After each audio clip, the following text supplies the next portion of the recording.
Mathieu Forget. Danseur, chorégraphe, acrobate et photographe, Mathieu Forget a réussi à combiner l'art et le sport. Surnommé The Flying Man, il a fait du mouvement et de la lévitation sa marque de fabrique. Unique, magnifique. Danse, saut, acrobatie, postures parfois périlleuses sont au centre de ses réalisations photos ou vidéos. Des moments capturés en plein vol, des images spectaculaires avec des champions de tout horizon. À Sportel Awards, on a pu le saisir au vol, le temps d'une interview. Et dans ce podcast ADN de champion, on s'est envolé avec lui dans un moment suspendu. Une expérience où le temps s'est arrêté pour mieux savourer l'instant présent. Mathieu Forget, bonjour. Merci d'être au micro de ADN de champion, Bonjour. Le podcast de Sportel Awards. Alors, c'est Mathieu Forget Matt. Comment on t'appelle en fait? Tout marche. Tout Mathieu marche. Forget, Forget Matt, Forget Matt. Forget Matt, ça a été le nom que j'ai utilisé sur les réseaux sociaux. Et c'est notamment les réseaux sociaux qui m'ont un peu fait connaître à échelle un peu mondiale. Mais je suis Mathieu Forget avant tout. Forget, c'est oubli en anglais. On n'a pas envie de t'oublier en fait, pas du tout. Au départ, c'est un joli jeu de mots qui était assez sympa. Mais après, il y a aussi quelque chose avec un peu de recul. Maintenant, moi qui cherche un peu plus de profondeur dans mon travail artistique, je trouve qu'il y a quelque chose d'assez beau dans l'idée. C'est que quand tu vois ma création artistique, j'ai envie que tu en oublies que ce soit moi. J'ai envie que mon corps représente une émotion, une histoire, et qu'on se dise pas « Ah, tiens, c'est Mathieu Forget, un barbu avec des cheveux qui volent », mais voilà, c'est une œuvre, c'est une émotion. Donc je veux que tu oublies que ce soit moi sur la photo. D'accord, très bien, bien noté. Danseur, photographe, artiste. C'est dans quel ordre? Artiste, Tout photographe, danseur. Tout marche. Je pense que à mes débuts, j'étais joueur de tennis, puis ensuite danseur, puis ensuite directeur artistique, ensuite photographe, et puis j'aime pas vraiment les cases. Je pense que on est tellement complexe, on est fait de plein de choses. Le plus simple aujourd'hui, je pense, artiste. Artiste, c'est celui qui résume un petit peu tout, parce que ma définition de l'artiste, c'est quelqu'un qui s'exprime et qui raconte son histoire d'une manière très authentique à travers un médium. Et aujourd'hui, mon médium, c'est la danse et la photographie. Est-ce que tu penses qu'il y a un côté artistique chez toi qui était trop profond pour continuer dans le sport de haut niveau? Parce qu'en fait, la voie était toute tracée, tennis, t'étais bon. Tout allait bien? Oui, je dirais oui ou non. Après, j'ai aussi, pour moi, un artiste, c'est aussi quelqu'un qui sublime sa discipline et son talent. Donc, tous les grands athlètes sont des artistes de leur discipline. Florent Manoudou, c'est un artiste de la natation. Roger Federer, c'est un artiste du tennis. Donc, je pense qu'on a tous cette part d'artiste innée en nous. Et après, c'est qu'est-ce qu'on fait de ce talent et où est-ce qu'on l'emmène. La seule chose qui est un petit peu compliquée avec le sport, c'est que c'est noir ou blanc. C'est on perd ou on gagne. Alors que dans le milieu artistique, il y a beaucoup plus de zones grises et il y a beaucoup plus de manières de s'exprimer et de vivre de sa passion en tout cas. Et de nuances du coup. Tout à fait. Alors, pourquoi la danse? Comment la danse? C'est venu comment? Qu'est-ce qui a été le déclencheur chez toi? Il y a quelqu'un qui t'a inspiré? Tu as vu quelque chose un jour qui t'a dit « mais c'est ça ». Le déclencheur de la danse, déjà petit, j'étais un garçon très mouvementé qui adorait faire du sport, sauter, courir. Voilà, j'ai grandi à travers les voyages, à travers le monde. Donc déjà ça faisait partie, je pense, de ma personnalité. Petit, mon petit péché mignon, c'est que j'étais fan des 2B3, je me rappelle. Déjà, j'ai un peu cette fascination pour ces hommes qui étaient beaux, chanteurs, qui faisaient des saltos, etc. Et la vraie révélation, elle a été à 16 ans, quand je découvre la danse hip-hop, à travers les clips à la télé sur MTV, en regardant Michael Jackson, en regardant Usher, en regardant Justin Timberlake. Et c'est vraiment là que je développe une profonde admiration pour ces hommes et ces personnages qui me font rêver. Et c'est comme ça que la danse ensuite est arrivée dans ma vie, que j'ai commencé à imiter ce que je voyais à la télé. Alors ça t'a touché à ce point-là, c'est-à-dire tu t'es dit je suis fait pour ça, je sais que je sens que je vais dans ce sens. Oui, je sais pas si je savais que j'étais fait pour ça, mais en tout cas j'avais cette fascination, c'est que je voulais rêver, je voulais faire partie de ces mondes imaginaires qui a associé des beaux visuels, parce que le clip c'est avant tout un beau visuel, des jolies histoires, de la danse, de la performance, et c'était ce mélange de tous les styles que je trouvais juste incroyable. Et voilà, c'est comme ça que le rêve s'est développé, et mon rêve ça a été comment je peux être dans cette télé avec ces gens-là. Alors, c'est quoi? C'est un rêve américain? Parce que du coup, tu pars aux États-Unis. Tout à fait un rêve américain. C'est sûr que ces artistes-là étaient aux États-Unis. Et c'est notamment quand j'ai vu ces films, ces clips à la télé, je me dis il faut aller là où ces artistes se trouvent. Donc j'ai envie d'aller aux États-Unis. Et puis c'est vrai qu'il y a ce rêve américain des grandes maisons, des voitures, du star system. Donc ça fait rêver. Je pense que et c'est ça qui m'a amené là-bas, et notamment grâce au tennis. Le deal que j'ai eu un peu avec mes parents, c'est tu sais que si tu es bon en sport, tu peux avoir une bourse universitaire et tu peux d'une certaine manière un peu aller faire le fanfaron, parce qu'à l'époque on ne savait pas, je pense que mes parents ne comprenaient pas que c'était une vraie passion, ils pensaient peut-être que c'était un hobby, mais et je pense que j'ai pu réussir à leur prouver avec le temps qu'ils ont fait le bon choix, qu'ils ont eu raison de me faire confiance. Et j'ai vécu donc là-bas, j'ai fait mes études pendant 4 ans. Après j'ai vécu 1 an à Los Angeles, je suis revenu 1 an à Paris, j'ai vécu après 6 ans supplémentaires aux États-Unis. Donc j'ai fait un parcours de vie professionnelle et de développement artistique pendant plus de 10 ans aux États-Unis. Sympa les parents quand même, hein, faire confiance comme ça, oui, et alors d'y après, croire quand même. Oui, et non, mais surtout c'est qu'ils m'ont challengé, parce que voilà, vous connaissez mon père. Mon père avait les moyens de me payer une université, parce que ça coûte quand même très cher. Mais mes parents m'ont éduqué avec les valeurs de sport, c'est de se dire dépasse-toi. Si t'es bon, tu peux avoir une bourse. Donc quand j'ai eu un peu ce challenge-là, et puis j'étais un peu compétiteur dans l'âme, dès que j'ai eu mon bac, j'ai fait 1 an de sport-études et je suis devenu champion de France 3e série, donc je me suis entraîné 4 heures par jour. J'ai démontré qu'à travers mon travail et mon acharnement, je pouvais décrocher cette opportunité. Donc en fait, il n'a pas été apporté sur un plateau. C'était vraiment, et je pense que c'était peut-être aussi une manière pour mes parents de me motiver. Et ils ont bien réussi, parce que ça a marché. Ils sont fiers aujourd'hui, j'imagine. Ça, c'est à eux qu'il faut demander.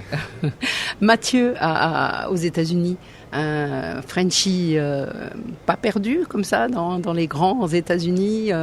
Tu as trouvé ta place? Comment ça s'est passé? Ouais, je me suis tout de suite senti à ma place. En plus, le système universitaire américain est génial, parce qu'il cultive cette différence, cette pluridisciplinarité. Les États-Unis, c'est un pays qui est fait de tous les pays du monde, d'une certaine manière. Et l'université américaine, oui, c'est les meilleures années de vie des Américains en tout cas. Donc je me suis hyper bien senti à ma place, et je pouvais faire autant le système, moi, me plaisait, parce que je pouvais faire et du tennis, et des cours de danse, et du chant, et de l'entrepreneuriat, et du marketing. Donc ça a fait que ça m'a énormément développé, et j'en ai profité pour faire le plus de choses possible. Des rencontres, tu as fait des rencontres qui t'ont donné des virages dans ta vie également aux États-Unis, ou ça a été plutôt un apprentissage?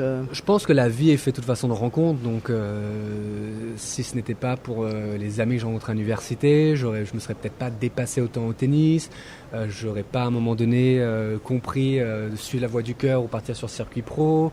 J'ai rencontré des gens qui m'ont aussi inspiré, donc ça a été étape par étape, mais c'est vrai qu'à la fin de mes 4 années d'université, le dilemme, c'était un peu, est-ce que je tente ma chance sur le circuit professionnel de tennis, le sport de très haut niveau, ou est-ce que je suis la voie du cœur et je pars à Los Angeles, essayer de rencontrer Usher, Madonna, Jennifer Lopez.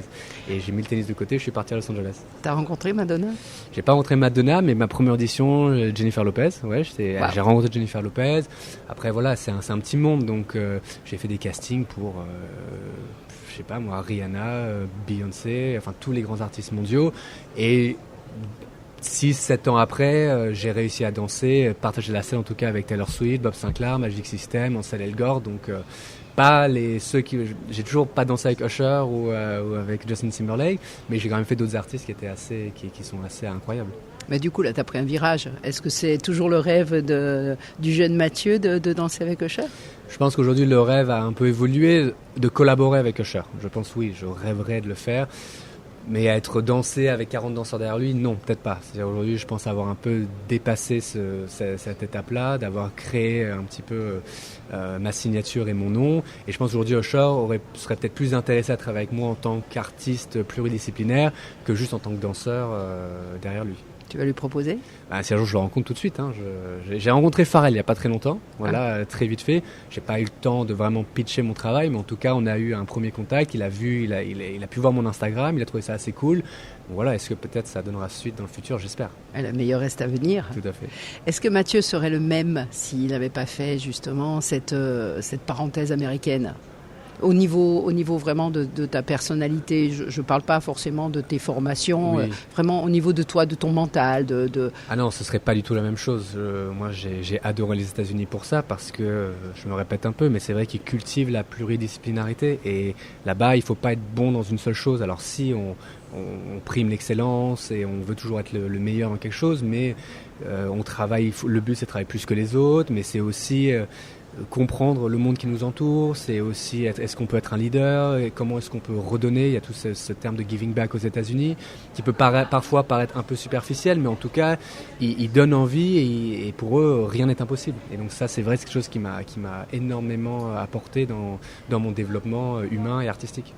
Alors la photographie, c'était pour photographier les magnifiques buildings de New York. C'était la photographie, elle est arrivée à New York, parce que après, je suis reparti vivre à New York pendant plusieurs années, et je continuais un peu à essayer de vouloir danser pour plusieurs artistes à droite à gauche, être sur des pubs à la télé. Et les réseaux sociaux, je parle de ça il y a 10 ans, commençaient à arriver. Et je trouvais ça intéressant. Je trouvais c'était une nouvelle plateforme qui se développait, et je pense qu'elle ne pouvait qu'être bénéfique au travail d'artiste, en tout cas danseur après. Et donc de là, vu que New York c'est un peu la mecque des photographes de rue, j'ai commencé à utiliser les réseaux sociaux pour communiquer et échanger avec certains photographes, et proposer idées de collaboration, parce que les États-Unis ont aussi ils sont beaucoup dans l'entraide, et c'est ça que j'aime beaucoup. Et les Américains vont se dire, je suis photographe, j'ai besoin d'un mannequin, un mannequin a besoin de photos, donc retrouvons-nous. Aujourd'hui, on n'a peut-être pas les moyens de se payer mutuellement, mais le fait de passer un peu de temps ensemble, on peut s'aider mutuellement. Voilà, et on s'enrichit. Et on s'enrichit, exactement. Et donc moi, j'ai énormément utilisé cette approche-là pour, en tout cas, commencer à essayer de me faire connaître un peu plus en tant que danseur, en tant qu'artiste. Mais vu que le produit final était la photo sur Instagram, oui, j'ai commencé à comprendre un peu plus la photographie, et comprendre comment mes amis utilisaient un appareil, comment ils étudiaient la lumière, comment ils mettaient un corps en scène. Et j'ai fait pendant 5 ans, vu qu'en plus je voyageais partout dans les États-Unis, je faisais en moyenne un shooting par semaine. Donc j'ai fait beaucoup de photos. Et puis j'ai commencé à me passionner par la machine. J'ai commencé à apprendre comment un appareil photo marche, l'ISO, etc. Jusqu'au jour où mes copains ne pouvaient plus forcément me suivre. Et vu qu'en plus ça marchait sur les réseaux, parce que tout d'un coup j'avais 1000 followers, 2000 followers, des likes. C'est toujours gratifiant quand on fait quelque chose et que les gens aiment bien. On se dit c'est cool, je vais continuer à le faire. Et je trouve que les réseaux sociaux aussi m'ont permis de ne pas être dans l'attente qu'un directeur de casting, qu'une audition, que mon agent à l'époque m'appelle pour me dire tiens, va là-bas. Je pouvais quand même rester dans la création et faire quelque chose qui me parle et qui soit vraiment... Et exposer du coup. Exposer au grand public. Exactement, au grand public. Alors à l'époque c'était un tout petit public, mais après 10 ans le public a évolué un peu plus. Là, je me fais attaquer par les mouches. Et c'est comme ça que ça a commencé, l'histoire de la photographie. D'accord. Voilà. Et même à un moment donné, mes copains ne pouvaient pas tout le temps me suivre dans mes délires. Donc j'ai pris un trépied, j'ai mis un appareil photo dessus, et puis j'ai pris des photos retardateurs. Et voilà, et j'en ai fait des centaines et des milliers, et j'ai partagé ça sur les réseaux sociaux. Et là, on commençait la signature. Et en fait, la signature de la lévitation a commencé parce que je découvrais que sur Instagram, la photo en lévitation avait plus de likes que d'autres photos. Donc c'est vrai que c'est un peu cliché, un peu bête, mais j'ai juste commencé pour ça. Et puis au fil en aiguille, en fait, ce qui m'a passionné, c'est que la photo en lévitation, c'est vraiment la rencontre d'excellence de deux milieux. Ça veut dire, il faut, d'un point de vue photographique, c'est au millième près. Il faut savoir avoir le réglage parfait pour capturer ce moment et le figer, parce qu'il dure vraiment pas longtemps. Mais en même temps, pour faire en sorte que la photo ait l'air naturelle, légère, magique, il faut avoir une connaissance du corps extrême pour réussir à donner cette impression d'envol. Donc c'est vraiment la rencontre de deux savoir-faire d'excellence, une certaine voilà. Et c'est ça qui m'a passionné et que j'ai continué en fait à développer, parce que je cherchais toujours le moment parfait et la rencontre de ces deux mondes. Alors c'était ça, après ma prochaine question, c'était de me dire comment quelqu'un quasiment d'hyperactif, qui fait tellement de choses et qui a tellement besoin de bouger, il arrive à figer un moment. Est-ce que c'est pas antinomique ? Est-ce que c'est pas un peu étonnant ? Oui, mais c'est pour ça que ça marche. Je pense que c'est vrai que j'ai un style de vie où je vais à 10 000 à l'heure, je vais me faire beaucoup de choses. Et la vie, c'est une question d'équilibre. Donc je pense que tous les hyperactifs, à un moment donné, ont besoin de retrouver un moment très calme et très figé. Et moi, j'ai trouvé cet équilibre à travers mon travail artistique, qui qui aujourd'hui, en tout cas le travail photographique, parce que mon travail aujourd'hui c'est plus, il y a la photo, il y a toute la vidéo, il y a la direction artistique, il y a l'exposition, il y a le partage, donc c'est ça que je considère le travail artistique, mais en tout cas la base, c'est vrai, je fige le temps.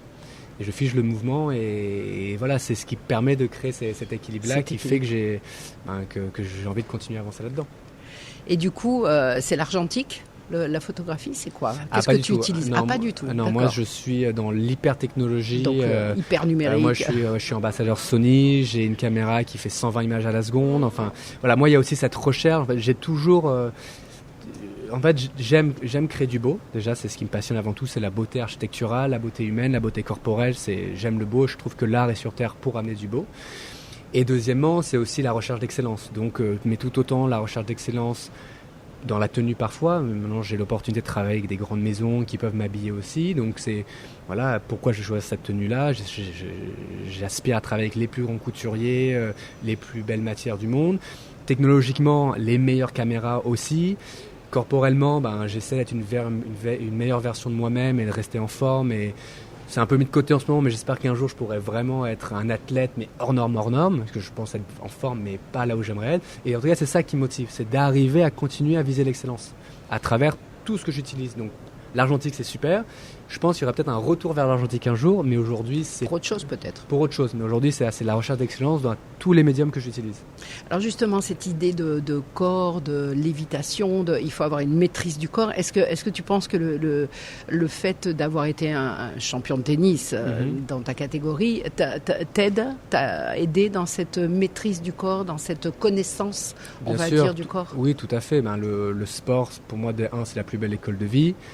Pour le sacrifice, le travail, quand on perd, se relever la tête haute. Et puis c'est l'athlète de haut niveau, c'est de l'entraînement quotidien, c'est faire attention à son corps. Et je pense de mon côté, c'est que je l'ai aussi marié à la danse. Donc c'est vrai que le tennis, comme un sport qui est... Alors de plus en plus, les grands athlètes s'étirent, font attention à leur corps, mais c'est quand même un sport brut, rapide, dur, intense, fibre courte. Et la danse, c'est un peu l'opposé. Donc moi, ça m'a permis de trouver aussi un bon équilibre en mélangeant ces deux styles. Mais c'est cette connaissance du corps que j'ai travaillé et que je continue à travailler pendant plus de 20 ans maintenant, qui fait que j'arrive à capturer le mouvement, en tout cas de la manière dont je le capture. Qu'est-ce que c'est en quoi consiste ton entraînement? Qu'est-ce que c'est cet entraînement? C'est un entraînement quotidien? Oui, aujourd'hui, alors dans l'idéal, oui, quotidien. Après, je vis un peu aujourd'hui sur mes acquis parce que j'ai beaucoup travaillé mon corps. Aujourd'hui, je suis beaucoup plus dans la réflexion artistique, conceptuelle et tout le business model qui va autour. Parce que voilà, j'ai une équipe, j'ai des gens, faut pitcher des concepts, faut parler sur les réseaux sociaux, tout ça prend du temps. Donc le corps, je le maintiens en forme, mais je le travaille plus autant qu'avant. Je veux dire, en moyenne, j'essaie de faire 3-4 sessions de sport, d'entraînement par semaine, qui vont varier avec de la musculation, des entraînements de danse. Alors que parce que je danse toujours, donc il peut m'arriver d'avoir des performances aussi où je dois danser devant un public. C'est vrai qu'avant une performance, je vais m'entraîner un peu plus pour me sentir en forme, pour être prêt, pour donner le meilleur de moi-même. Mais j'essaie de garder quand même un équilibre tout le long, toujours mélanger le technologique, l'artistique, mais aussi le physique. Tu as 12 métiers en fait. Tu arrives à dormir? Oui, il y a tout à un temps fait, de repos, il y a un temps de rien. Non, il est important. Alors, je pense que je suis aussi dans une période de ma vie où j'ai du mal à me reposer. Je pense que toute ma génération qui sont aussi sur les réseaux sociaux, on a du mal à déconnecter. Aujourd'hui, la plus grosse marge de progression que j'ai à faire, je pense, elle est dans le repos et dans la récupération. Et c'est vrai qu'en plus, avec l'âge, maintenant j'ai 35 ans, je ne peux plus faire la même chose qu'il y a 10 ans. Je sais que j'ai aussi un temps imparti sur combien de photos ou de performances je vais pouvoir faire encore. Donc c'est ça aussi qui motive mon travail, qui me donne envie d'aller jusqu'où je vais pouvoir aller. Et un jour, ça devra changer, ça c'est sûr. Et le travail évoluera d'une nouvelle manière. Alors qu'est-ce qu'il y a derrière une photo? Je suis fan, archi fan, mais qu'est-ce qu'il y a derrière une photo? Il y a énormément, le rendu, c'est de l'émotion pure, mais de l'esthétique, c'est sublime. En fait, c'est un moment suspendu, sans jeu de mots, il se passe quelque chose dans tes clichés. Mais qu'est-ce qu'il y a derrière tout ce travail, justement? Tu écris des scénarios, tu mets après en forme, tu es le réalisateur, je sais que tu tournes des clips. Comment ça se passe? Derrière une photo, qu'est-ce qu'il y a? Ouais, il y a plein de choses. Alors, déjà, je dis tout le temps que l'inspiration peut venir de n'importe où. Parfois, je vais rencontrer, ça va être une tenue. Je vais me dire, j'adore cette tenue, je rêve de la sublimer, de la capturer dans les airs. Donc à partir d'une tenue, je vais trouver une scénographie, je vais trouver un lieu, je vais trouver une histoire. Parfois, ça va être une rencontre. Je l'ai beaucoup fait notamment autour du sport. Je vais rencontrer un athlète ou je vais découvrir un athlète et je vais avoir envie de travailler avec lui par son histoire personnelle qu'il a. Parfois ça peut être un lieu aussi, je vais me balader en voyage à Monaco, à Dubaï, à New York, n'importe où et voir une architecture ou un désert qui va m'inspirer, me dire j'ai envie d'aller là-bas, j'ai envie d'aller raconter une histoire.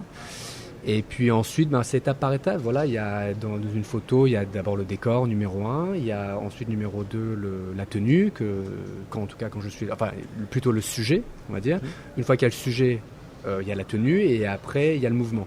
Donc je le divise, et en plus il y a la lumière, il y a plein d'autres choses. Bien Mais sûr. ce sont toutes ces composantes toutes ces composantes qui créent l'image finale. Mais avant tout, ce que j'ai toujours de faire, c'est de plus en plus. Avant, je faisais des images parce que je trouvais ça beau. Maintenant, j'essaie de vraiment raconter une histoire. C'est pourquoi, à un moment donné, je vais aller faire une photo dans tel endroit.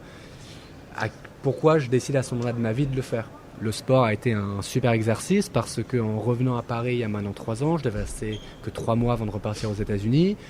Il y a eu tout un engouement médiatique, beaucoup de belles opportunités se sont présentées. Les Jeux arrivaient, Paris 2024 m'a contacté. Et je me dis, Mania, les planètes s'alignent un petit peu, il y a un événement mondial qui se déroule. Moi, ça me permet aussi de me dire pourquoi pas de traiter un sujet, vraiment d'aller raconter quelque chose d'unique, mais en même temps quelque chose qui m'est très personnel, parce que je viens du sport aussi. Donc, j'ai pas travaillé le sport parce que c'était cool de faire du sport, comme beaucoup de marques l'ont fait, et c'est génial qu'ils l'aient fait. Mais moi, c'est vraiment quelque chose qui me parlait. Et moi qui recherchais un peu qu'est-ce que j'ai envie de raconter, ce que j'ai envie de partager au grand public. Donc ça a été, encore une fois, cet alignement des planètes qui m'a donné envie de travailler le sport. Et je l'ai fait pendant 2 ans et demi. Maintenant, je suis en train de réfléchir à quel sera le prochain sujet, la prochaine histoire que je vais raconter. Elles ne sont pas obligées de toujours durer 2 ans. Mais en tout cas, c'est de trouver cette authenticité et cette histoire pour créer un beau visuel.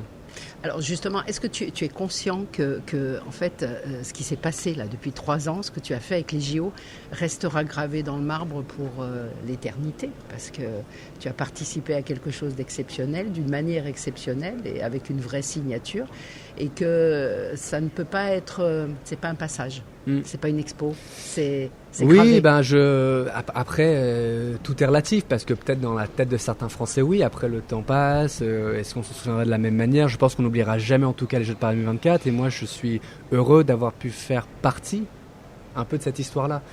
Il y a un truc qui va vraiment me dire, je risque de peut-être mettre ça dans le marbre à vie, c'est que je risque d'avoir des photos qui peuvent rentrer dans la collection des musées de Paris.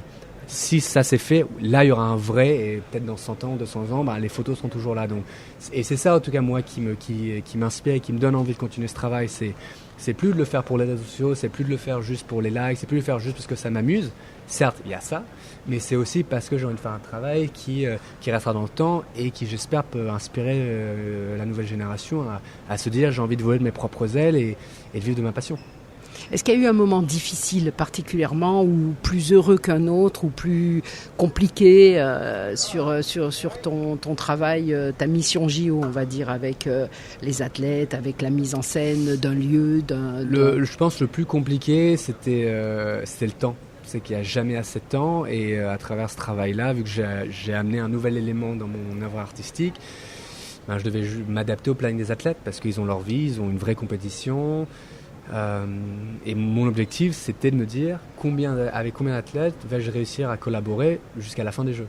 C'était ça un peu le challenge. J'aurais aimé avoir plus de temps, j'aurais aimé que parfois les rencontres se fassent plus rapidement, j'aurais aimé que parfois des agences, ça a pris un peu trop de temps, et voilà. Mais c'est ça aussi le travail, c'est tout ça. Donc derrière la photo, oui, on me voit voler avec Sacha Zoya, on me voit danser avec Marie Patouillet, mais c'est tout le travail pour arriver à avoir ces athlètes-là qui est intéressante. C'est clair. C'est toi qui gères tout ça, ou tu as une grande équipe? Non, j'ai une petite équipe. Je suis toujours à la base du projet. Après, aujourd'hui, j'ai une équipe de 5-6 personnes, mais qui m'accompagnent j'ai autant une personne qui est vraiment sur la photo vidéo, l'audiovisuel. J'ai une personne qui est un peu plus project manager, qui va s'occuper des demandes, un peu toute la production de A à Z. J'ai un agent, j'ai une boîte d'RP, et puis selon les projets après, je peux m'entourer d'autres aussi personnes si j'ai besoin. Ponctuellement, voilà. Oui, le plus gros projet, j'avais 30 personnes avec moi. Waouh. Ouais, c'était un très beau projet. Mais voilà, quotidiennement, on va dire, j'essaie de réfléchir avec une équipe de 5-6 personnes et j'espère un jour avoir une équipe de 40 personnes. Ce serait génial parce que le travail va beaucoup plus vite et il peut être diffusé encore plus rapidement. Alors c'est vrai que les JO ont marqué, enfin les photos que tu as réalisées sur les JO ont marqué tout le monde. Est-ce que tu peux nous parler de quelque chose, d'un projet que tu as réussi avant ou dont tu es fier aussi et que peut-être le public est passé à côté dans le sens où c'était dans un domaine peut-être moins facile d'accès? Oui, c'est vrai que le sport m'a permis d'avoir, je pense, une visibilité mondiale. C'est que j'ai des vidéos qui ont fait plus de 40 millions de vues, donc je sais que j'ai fait des millions et des millions de vues à travers le monde. Beaucoup de gens m'ont découvert à travers le prisme du sport, et c'est pour ça que je l'ai fait aussi. C'est que je l'ai fait parce que c'était mon histoire, mais aussi parce que je savais qu'il y avait moyen de passer mon message à travers cette œuvre artistique sportive. Mais c'est vrai qu'avant ça, il y a tout un travail que j'ai fait où je suis le simple sujet. J'ai fait tout un très beau projet en Turquie. Mon premier vrai projet institutionnel était avec l'Institut français de Turquie où j'ai voyagé pendant 2 semaines en civil turc. Mon premier musée, c'est dans un musée turc à Ankara. Et là, c'était vraiment, j'essaie de raconter une histoire qui soit hyper authentique, avec mon grand-père qui raconte un poème de Charles Baudelaire, où je suis vraiment allé à la découverte post-Covid, la découverte d'un nouveau pays. On m'a dit pourquoi la Turquie. Je leur dis parce que ça s'est profilé. Même moi, je savais pas pourquoi la Turquie, mais c'est une rencontre. Ça a été et c'est un pays qui est juste magnifique et pouvoir amener un regard différent sur ce pays qui peut être politiquement un peu controversé aussi. Moi, j'ai fait quelque chose et j'ai trouvé ce pays incroyable. Donc j'ai voyagé avant. À mes tout débuts, j'ai dansé. Enfin, il y a beaucoup de gens qui savent pas que j'ai dansé pour Taylor Swift, par exemple. Beaucoup de gens qui savent pas que j'étais Tony le Tigre. Frosty, c'était moi la mascotte pendant plusieurs années. Donc, il y a plein de trucs que j'ai fait, et c'est ça qui est bon dans le carrière artistique, c'est que ça évolue à chaque fois, mais l'histoire reste la même.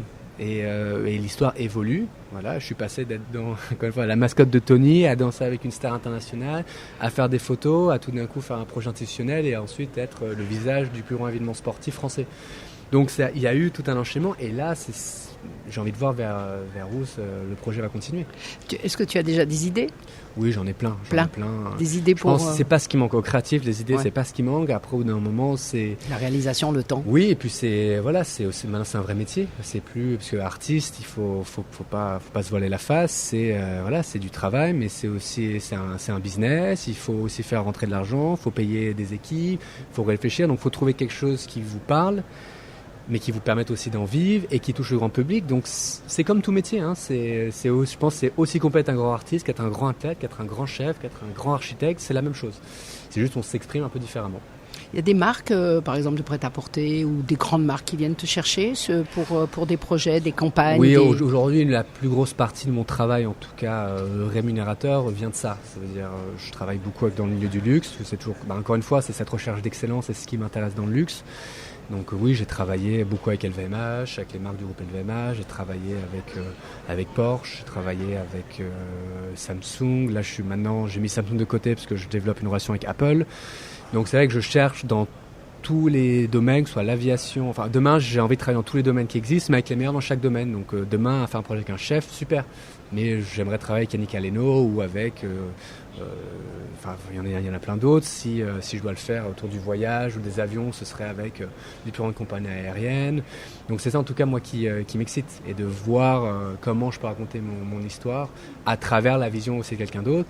Et ce que je développe de plus en plus maintenant, c'est mon propre travail artistique, la vente de mes tirages en édition limitée, petit format, moyen format. Je sors un livre, là pour la première fois mon premier livre pour clôturer ce chapitre du sport. Donc maintenant c'est ça qui m'intéresse à développer pour en fait avoir un revenu et raconter ma vraie histoire et pas forcément être dépendant des marques pour subsister en fait à mon équipe et tout ça. Il y a une expo aussi itinérante qui va donc aller de ville en ville et qui va raconter aussi l'histoire de ton talent. Pendant les Jeux, j'ai eu 8 expositions un peu internationales. Et aujourd'hui, j'ai tout ce travail que j'appelle l'invitation au voyage ou le Lévitation Project, qui a été cette rencontre de mon corps à travers tous les lieux qui m'ont inspiré. Donc ça, c'est une exposition en elle-même maintenant qui va voyager. J'ai toute cette exposition maintenant autour du sport, faire voler sport, que je pense a assez de matériel pour juste vivre d'elle-même. Et puis j'en ai une petite aussi à côté.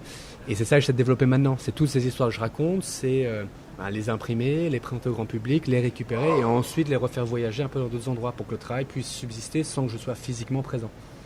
Est-ce que tu penses que ton concept lui-même, lévitation, etc., enfin tout ce que tu mets en place peut encore évoluer ou c'est une signature qui finalement va rester figée, qui est magnifique et que tu adaptes? Ou est-ce que tu penses que tu peux encore faire évoluer Je pense que aujourd'hui c'est un peu mon motto, enfin c'est ce qui m'intéresse, voilà, c'est pour moi la lévitation, c'est cette recherche personnelle, émotionnelle, peut-être même spirituelle d'élévation. C'est-à-dire on cherche toujours à être une meilleure version de moi-même, de nous-mêmes. Et donc ça parle à tout le monde. Et ça peut parler à la jeunesse, ça peut parler aux anciennes générations, à la génération future aussi. Et je pense que je vais essayer de garder ça parce que c'est quelque chose qui est inné en moi. Et pourquoi je fais ce travail, c'est parce que j'ai envie d'être une meilleure version de moi-même. Après, est-ce que je serai toujours le sujet de mon œuvre ? Peut-être pas. Est-ce qu'un jour mon médium évoluera vers la peinture ou vers la musique ou vers autre chose ? Et encore une fois, c'est ça le métier d'artiste. C'est que je pense, mais c'est de garder ce fil conducteur. Et qu'importe ce que j'utiliserai comme médium, ça restera quand même peut-être le fil rouge. Tu parles de peinture, de dessin. Tu as des aspirations ? Tu as un certain talent, une certaine signature sur la peinture? Je sais pas si j'ai un talent. Enfin, j'ai fait des études de design de costumes de théâtre, donc oui, je pense plutôt bien savoir dessiner. Alors après, je fais pas de l'hyperréalisme, mais je pense que quand on est artiste, il n'y a pas forcément besoin de ça. Et même quand on voit les plus grands artistes qui ont réussi à raconter leurs histoires n'ont pas forcément une très grande technique. Mais après, moi, j'ai beaucoup de respect pour ceux qui ont une très grande technique et je pense qu'il faut quand même avoir cette maîtrise-là. C'est une base. Mais Picasso, même si on voit le cubisme de Picasso, on voit sa période bleue ou ce qu'il faisait avant, et il vous dessine une main comme personne. Donc il a un vrai talent de peintre principalement, qui ensuite a évolué vers quelque chose de très conceptuel. Et moi, c'est pour ça que ça pourra, je pense, évoluer vers quelque chose de conceptuel. Mais parce que moi, vous me mettez sur un terrain de tennis, je sais taper la balle, vous me mettez sur une piste de danse, je sais danser, vous me donnez un appareil photo, je sais faire une vraie photo. Et je pense qu'il faut cette vraie base technique, en tout cas pour aller loin. Parce que sinon, on fait en fait, ça parle pas. C'est ça. Ouais. Et les photos sont retouchées ? Il y a de la retouche, alors j'essaie le moins possible. Les gens pensent toujours que mon corps est retouché, alors que mon corps est à 99 jamais retouché. Ah. Mais oui, je vais nettoyer la terre battue, je vais effacer une goutte d'eau, Mais on retouche pas la lévitation. Il m'est arrivé de temps en temps, je vais pas le mentir, et puis voilà, comme moi je suis très authentique, il m'est arrivé parfois de décaler un tout petit peu, mais la pose c'est une question de cadrage, ça n'a rien à voir avec la position. Oui, quoi. voilà, enfin je vais pas comme l'âme de la photo n'est pas touchée. Voilà, je vais pas retoucher le pied, la main et la tête, et voilà, je garde quand même le corps comme il a été figé, et c'est pour ça alors. Et pourquoi je fais aussi de la retouche, j'explique souvent, c'est notamment avec les athlètes, j'ai dû le faire un peu parce que j'avais des athlètes comme en 2-3 heures, et le pire c'est de ne pas avoir l'image que je veux. Donc l'idée, c'est pour ça que je fais toujours en vidéo aujourd'hui, pour montrer que je sais que je peux la faire. Et si demain j'ai un athlète pendant 5 heures, je sais que je vais la voir la photo, il n'y a aucun souci. Mais quand Florent Manodou me dit t'as 2h30 pour faire photo, film, vidéo, j'ai intérêt à... Alors je la fais en vidéo, une fois que je sais que je l'ai à peu près, derrière j'essaie de la faire en photo, mais je ne l'ai pas exactement comme je veux. Donc j'ai fait quelques photos de lui solo, quelques photos de moi aussi solo, et si besoin je peux composer. D'accord. Mais les 3 quarts du temps, jamais. Il dure combien de temps ce moment suspendu? Mais je peux vous le montrer avant, c'est même pas une demi-seconde, c'est je saute, je retombe, c'est tout. Il n'y a pas de... Alors, est-ce que tu t'es entraîné avec les cosmonautes dans une espèce de système pour... Non, jamais, ça m'intéresse. Par contre, ce qui est vrai, ce que j'ai développé, je pense, avec le temps, c'est de comprendre c'est différent de faire un mouvement pour une photo et faire un mouvement pour une performance. Par exemple, si je vous dis je vais faire un saut un peu en longueur, pour aller chercher la longueur, il faut que tout mon corps pense du point A du point A à Z. Il faut passer par le A, B, C, D, E, F, G, X, Y, Z. Alors que quand moi je fais une photo, je vais passer très vite du A à Z. Au M, parce que le M c'est le milieu, et ensuite au Z tout de suite. Donc je sais que quand je saute, je vais réussir à garder une fraction de seconde le mouvement un peu plus long que quelqu'un. Parce que je sais que ça va me permettre de vraiment le capturer dans mon appareil. Et ça, c'est ce qui fait la différence par rapport à des gens qui font juste un saut, et moi qui fais un saut qui arrive à figer le saut un peu plus. Après, avec la technologie, même si demain vous faites un tout petit saut d'un demi-millimètre, ça va tellement vite qu'on peut quand même la voir. Mais moi, c'est ça que j'ai développé pour réussir à m'envoler. Comme les mannequins, vous savez, qui posent. Elles font pose 1, moi je saute, je pose et je retombe. Et enfin, comment tu arrives à faire ça justement ? C'est quoi cette faculté à rester en l'air ce millième de seconde plus que les autres? Du coup, c'est quoi ? C'est juste de l'entraînement. Ah, c'est pas les services du tennis. Non, je pense que c'est l'entraînement, c'est la recherche. C'est un peu tout. Ouais. Non, mais c'est la recherche, c'est que j'en ai tellement, je peux pas vous dire combien de milliers de sauts j'ai fait. Enfin, en moyenne, quand à mes débuts, quand j'allais faire un photoshoot avec un copain, je sais pas, pour une photo, je pouvais faire 30 sauts. Et ça, c'est un mouvement. Donc, un mouvement, j'en faisais peut-être 10. Donc, je sais pas, je faisais 300 sauts par jour. 300 sauts par jour fois 10 ans. Ça va en faire quelques-uns. Ça chiffre. Ah oui, donc après, on comprend le... Et c'est ça qui est intéressant, c'est qu'on comprend le visage un peu par la gauche, mais la main, des fois, il m'arrive à faire toute une photo parce que ma main n'est pas assez tendue comme j'aimerais. Donc, je recherche la main. Quand je regarde le visage, la tête comme ça, c'est pas la tête comme ça. Vous voyez, donc, c'est tout un ensemble. Des fois, la veste, elle fait ci. Mais non, moi, je veux que la veste fasse ça. Et c'est ça, en fait, qui fait que je peux passer des heures et des heures. Pour un cliché. Est-ce qu'il y en a un que tu préfères ? Est-ce qu'il y a un cliché que tu préfères ? Est-ce qu'il y en a un qui est un peu ton favori ? Est-ce qu'il y en a un qui est... Bon, j'en ai plusieurs et j'ai des très beaux clichés sur un lac salé en Turquie avec un fond minimaliste. On a l'impression que je suis perdu dans l'infini. J'ai fait toute une série de plusieurs couleurs. Ça, c'est peut-être une série qui me parle énormément. Une des premières photos où je fais le Superman avec un copain qui me fait une photo sur mon poing où je vole comme ça. J'ai toute une série peut-être de 5 photos avec... le garçon qui m'a un peu appris la photo qui s'appelle Eric Hercule, qui était mon binôme créatif avec qui j'ai commencé à faire tout ça, ce travail à New York. Il y a une série de 5-6 photos avec lui là-dedans. Et après dans le sport, ces dernières photos, celle de l'escrime avec Enzo Lefort qui est un peu la première, une avec Florent Manodou, une avec Renaud Lavillenie. Il y en a peut-être vraiment... Elles me parlent toutes, c'est comme si vous disiez choisir votre enfant préféré. Mais oui, il y en a, je pense, des Jeux Olympiques, il y en a vraiment 5 qui sont pour moi les plus fortes. Et voilà. Il y en a une qui est accrochée chez toi ? Non, j'ai rien accroché chez moi. Rien de toi ? Ah si, j'ai une petite de Roland Garros. D'accord. Toute petite. Ok. Parce que, c'est par rapport à papa ? Non, par rapport parce que c'est ma copine qui me l'a acheté. D'accord. Ouais. Elle m'a dit tiens, je te l'achète. C'était assez mignon pour donc ça me touche. Non, après je pense que en fait, c'est dur parce que vu que je suis déjà le sujet de mon œuvre, de me revoir sur mes photos, moi j'ai un petit peu du mal. C'est comme il y a beaucoup d'acteurs qui ne regardent pas leurs films, vous voyez, il y a beaucoup de designers qui ne s'habillent pas avec leur création. Leur création. Bien sûr. J'ai aucun problème à être sur la création pour aller chez les gens, mais le voir chez moi, j'ai un peu plus de mal. Après le jour où... Et puis j'ai aussi, je ne vais pas vous mentir, des goûts de luxe et j'aimerais un jour, moi mes photos, je les veux en immense. Aujourd'hui, je n'ai pas la place d'imprimer une photo d'1m80 par 1m20 chez moi. En tout cas, j'ai peut-être un mur, mais je n'ai pas le recul nécessaire. Donc d'ici 10 ans, si tout se passe bien, que je peux m'acheter une jolie maison, oui, peut-être je mettrai une belle œuvre parce que je pense que mes photos prennent tout leur sens quand elles sont imprimées en grand. En tout cas, Mathieu, tu as réussi à te faire un prénom à l'aise. Est-ce que l'influence du père, c'est la dernière question, est-ce que l'influence du père a été importante ? Est-ce que ça t'a fait de l'ombre ? Est-ce que tu as, au contraire, tu t'es appuyé, pas forcément sur le nom de famille, tu t'es appuyé sur son expérience, sur les valeurs que tes parents t'ont inculquées ? Est-ce que, en fait, Forget, oui, je me suis totalement inspiré déjà du talent de l'histoire de mon père, pour son travail acharné, pour ce qu'il a réussi à faire. Ça, c'est hyper inspirant. J'ai été inspiré, motivé par ma mère aussi, parce que ma mère, c'était un peu la femme de l'ombre. C'est le succès de mon père, il y avait ma maman aussi, et qui s'est occupée de nous, et pour le coup, c'est elle qui m'a amené quand j'étais petit dans tous les musées, c'est elle qui m'a fait découvrir en fait tout ce monde artistique. Et mon grand-père maternel, c'est un artiste aussi, donc le côté artiste, je pense, vient beaucoup de mes parents. Après, ça a été aussi le challenge. Ça a été le challenge il y a des avantages et des désavantages à être fils d'eux. Et on a tous nos démons, on a tous nos histoires, on a tous nos challenges qu'on veut essayer de dépasser. Et je pense que c'est ça qui me motive aussi toujours aujourd'hui, c'est ils me l'ont dit, mes parents sont fiers de moi, mais j'ai toujours envie de leur montrer que j'ai envie d'être une meilleure version de moi-même encore une fois. D'accord, mais tu n'es pas arrivé, tu es en cours. Ouais, est-ce qu'on arrive un jour ? Je pense que la vie, c'est cette recherche constante d'essayer d'être meilleur. C'est juste ça. Donc le jour où je serai plus là, oui, peut-être que j'aurai réussi. Mais après, ce seront d'autres qui raconteront mon histoire et pas moi. Merci Mathieu. Merci beaucoup. Merci beaucoup.